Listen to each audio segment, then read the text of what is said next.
윤석열 대통령의 출근길 약식 회견이 달라졌습니다.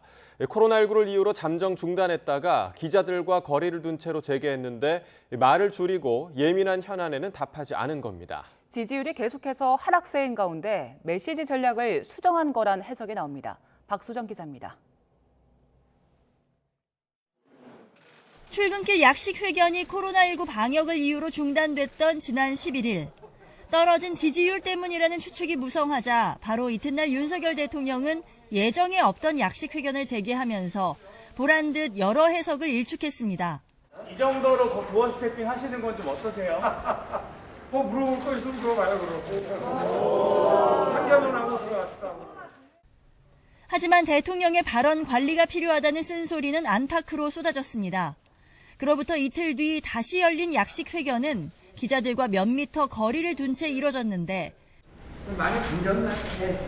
이제 확산은 안 된다. 두 가지 질문을 받은 윤 대통령은 이어 탈북 어민 북송 관련 질문이 나오자 곧바로 등을 돌렸습니다. 자, 두 개 정도. 평소 여러 현안에 두루 답하던 것과는 다른 모습이라 바로 전략 수정이라는 해석이 나왔습니다. 최대한 말을 줄이고 민감한 사안에는 답변하지 않는 방향으로 정리했다고 보는 겁니다.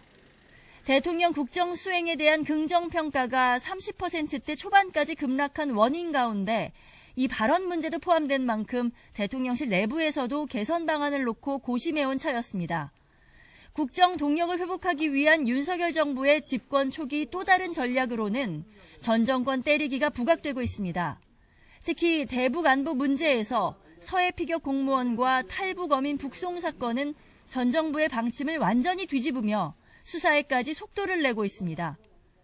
귀순 의사를 밝혔음에도 강제로 북송을 했다면 이는 국제법과 헌법을 모두 위반한 반인도적, 반인륜적 범죄 행위입니다. 이 밖에도 민간 중심의 경제와 탈원전을 뒤집는 에너지 정책, 노동시간 유연화를 내세운 노동정책 등 모든 분야에서 전선을 확대하는 양상입니다.